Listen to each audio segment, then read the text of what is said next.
You know that feeling when nothing has even happened yet, but your mind is already going somewhere? Like you skip the moment completely and land somewhere you didn't choose. And it's not something big, it's small, barely anything. But somehow you're already there. Same direction, same reaction. And for a second, you catch it. Not after, right in it. And it doesn't make sense because nothing actually happened.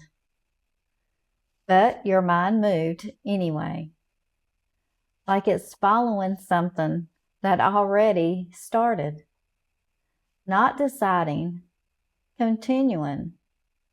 If you slow that down, there's a moment there, not the reaction before it. That first shift where something in you moves before you even think. It's quick, easy to miss, and most of the time, you don't stay there long enough to notice it.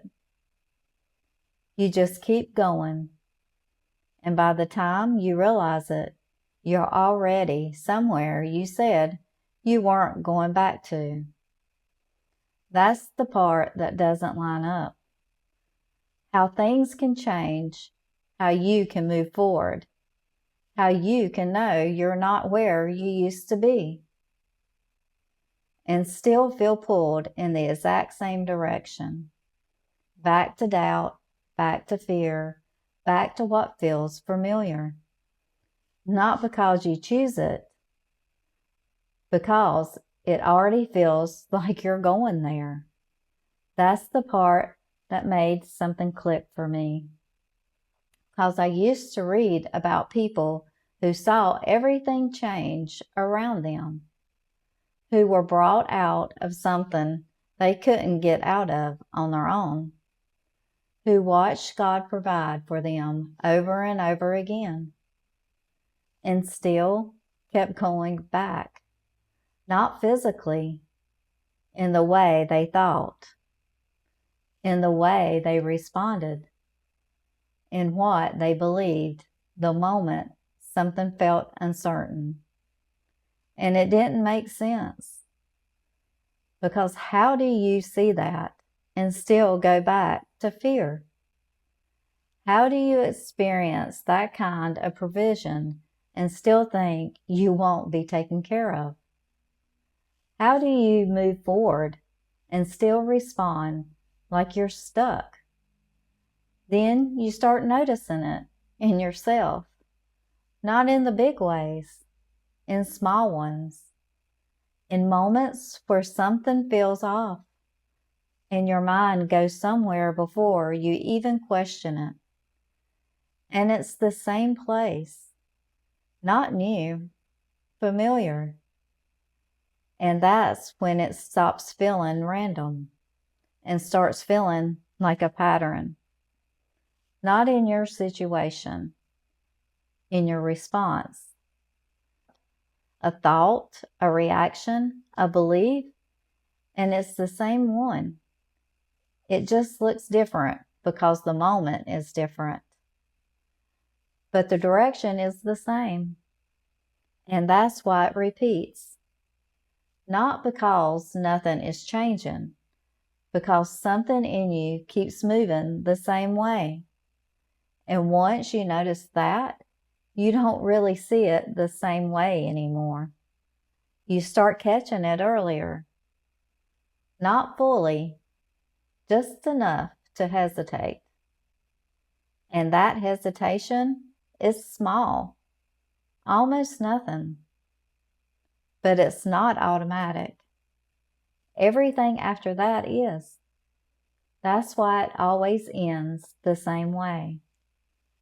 But that moment, that slight pause where something doesn't fully settle, that's different. It doesn't feel strong. It doesn't feel important. It almost feels like nothing, which is probably why it keeps getting missed. Because everything after that feels louder, more convincing, more familiar. So you follow it.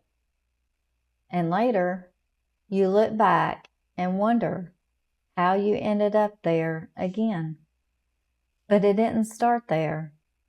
It started earlier, in that small shift you didn't stay in. And the more you start noticing that, the more something changes. Not everything, just that moment. You begin to feel it sooner, before it fully forms, before it becomes something you agree with, before it becomes something you follow. And that's new, because before you were already in it by the time you noticed. Now you catch it while it's still small, and it still feels the same pull and same direction. Nothing dramatic changes, but something doesn't fully lock in the same way. And that moment, that almost invisible moment, that's where it breaks. Not later, and not after everything plays out. Right there. And the next time it happens, you'll recognize it sooner. Not because anything changes out there, because you've seen that moment before. The one that almost feels like nothing, but decides everything that comes after. And if you stay there just a second longer, it doesn't move the same way, and neither do you.